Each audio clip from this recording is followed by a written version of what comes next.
क्या लग रहा है सर, बाजार और बाजार के बॉटम कहाँ पे दिख रहे हैं, या इसके ट्रेंड बदलते हुए कुछ दिखते हैं कहाँ से?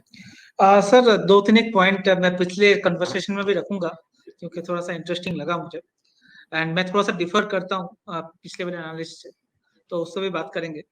सबसे पहले तो बाजार की बात करें सर, जब 16,600-700 था, तब से मैं बोल रहा हूँ जब एक करेक्शन आ सकता था, जब मार्केट ऊपर जा रहा था। मेरा टारगेट 15,700 का था, टू बी फ्रैंक। अब 15,700 जब आया, तो मैंने लास्ट मंडे को जब हम बात किए थे, मैंने बात की थी कि 1 या 2 दिन के बाद से आपको रिकवरी आते हुए दिख सकती है, मगर ये जरूरी है कि 15,700 ना टूटे। बट कल 15,700 टूटा और हमने 400 पॉइंट का करेक्शन, बड़ा करेक्शन आते हुए देखा मार्केट में। जो मेरा स्टॉप लॉस 30-40 पॉइंट का था, 15,670, 15,650, उसमें स्टॉप लॉस लगा है, और मार्केट बहुत जबरदस्त तरीके से नीचे आया है कल। बट सर अभी आपको सब कुछ बोलेंगे 14,800 दिख रहा है, हाँ हमें भी 14,800 दिख रहा है अभी चार्ट पे, या 14,500 को 14,000 की बात कर रहा है।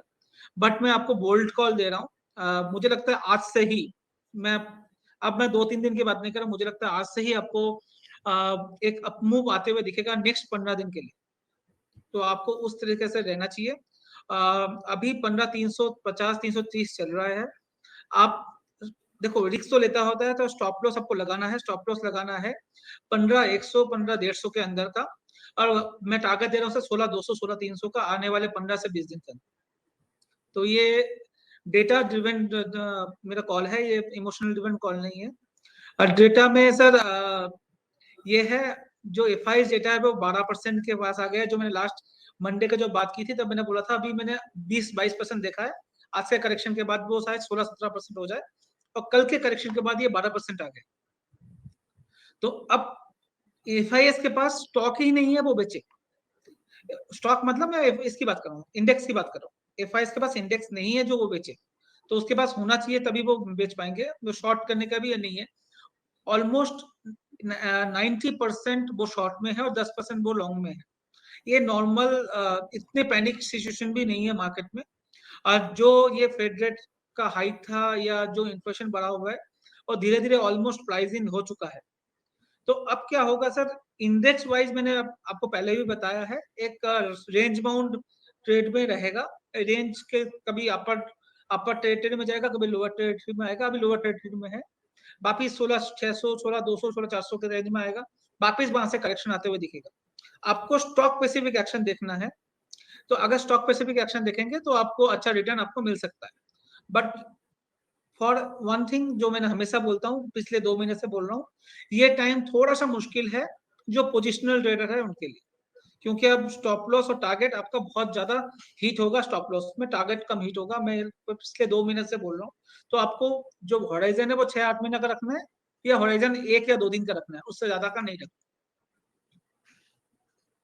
जी ठीक है, तो ये एक इंटरेस्टिंग टेक और थोड़ा सा कॉन्ट्रा व्यू एक तरीके से, कि जहां बाजार के अंदर में कमजोरी है वहां उसको संभलने की उम्मीद लोकेश जी को दिख रही है।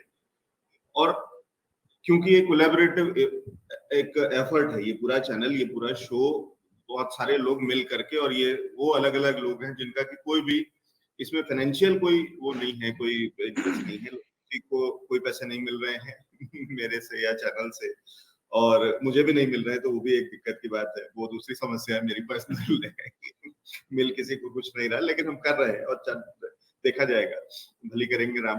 तो लेकिन एक और चीज उसी में, इसलिए मैं कह रहा हूँ लोकेश जी, जैसे अभी आदित्य भटनागर जी हमारे दर्शक हैं, उन्होंने बढ़िया एक डेटा, कुछ काफी चीजें शेयर करी हैं, जो कि स्क्रीन पे मैंने डाली भी हुई है।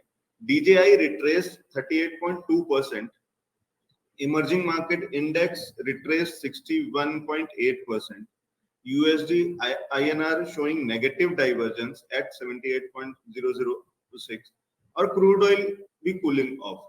अब ये सारे वो फैक्टर्स हैं जो कहीं ना कहीं आपकी बात को मैं समझता हूँ कि शायद सपोर्ट कर रहे हैं। ठीक कह रहा हूँ सर? सर ये अभी अर्ली साइन है, मैं ये नहीं बोल रहा हूँ मार्केट सुधर रहा है पूरी तरह से, मैं बोल रहा हूँ बाय ब्रॉडकेस्ट ये चौथा टाइम है जहां पर मैं आपको कॉन्ट्रा कॉल दे रहा हूँ, और मैं 3 बार सही हो चुका हूँ। हमने 17,400 में, जब 17,800 जब था, तब मैंने बताया था करेक्शन आएगा, और 15,500 तक हम देखे। उसके बाद मैंने 15,500 में बाई सेल दिया तो 17,200 तक दिखे, फिर 16, फिर हमने 15,800 में बाई कॉल दिया तो 16,600 700 में मैंने फिर सेल कॉल दिया, अब मैं वापस बाई कॉल दे रहा हूँ। तो ये लास्ट देखोगे तो हम इस रेंज में बाई ब्रॉडगेज हम सही रह रहे हैं, और डेटा भी यही सजेस्ट करता है कभी आपको निकलना है कब आपको घुसना है, वो देखना है आपको। अभी मार्केट ऐसा है जब मार्केट के थोड़ा सा ऑपोजिट काम करना है, मार्केट के साथ साथ नहीं चलना है।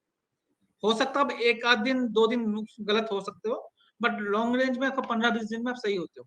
और ये जो डेटा बता रहे हैं सब प्राइस इन है, इसलिए डाइवर्जेंस दिखा रहा है। मैंने आपको अभी 2 मिनट पहले भी बताया था, अब जो भी ये फेड रेट हाइक है या इन्फ्लेशन डेटा है या आपका यूएसडी आईएनआर का बात है, वो सारे प्राइस इन है मार्केट। मार्केट हमेशा फ्यूचर आगे वाला 6 महीना देखता है। तो अगर ये पीक मार्केट मान के चल रहा है तो मार्केट फिर बहुत ऊपर चलेगा, बट अभी मार्केट पीक नहीं मान रहा, बट मार्केट ये मान के चल रहा है जो हमें पता है जो हो रहा है। समथिंग लाइक जब कोरोना पीक में था तब मार्केट बहुत ऊपर आ गया था, जब कोरोना का नाम आया था तब मार्केट मार्च में बहुत नीचे आया था, बट कोरोना जब जून जुलाई में पीक में आ गया था या सेकेंड वेव जब आई थी तब मार्केट ऊपर जा रहा था, क्योंकि मार्केट को पता था कोरोना क्या है, उसकी वैक्सीन आने वाली है या आ गया है। Same thing for inflation also.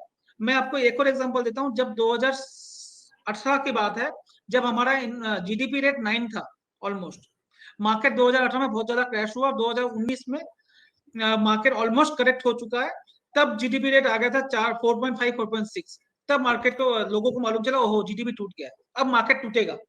जब मार्केट ऑलरेडी टूट के मार्केट फिर ऊपर बनने लग गया। तो मार्केट हमेशा फ्यूचर को प्रेडिक्ट करता है, ऐसा करंट को प्रेडिक्ट नहीं करता। करंट मार्केट में ऑलरेडी प्राइस इन है। अब सर मैं नेक्स्ट जो एक पॉइंट में मैं बोल रहा था, जो पिछले केस से मैं डिफर करता हूँ, और मैं जो साहब आते हैं बीच में उनसे भी थोड़ा सा डिबेट करता हूँ, कैश रखना। मेरा मानना है एज ए रिटेल इन्वेस्टर, अगर हम एक एलोकेशन करते हैं जब मुझे 100 रुपए में से 50 रुपए इन्वेस्ट करना है, जो भी अमाउंट मुझे इन्वेस्ट करना है, मैं फुल्ली इन्वेस्टमेंट में बिलीव करता हूँ।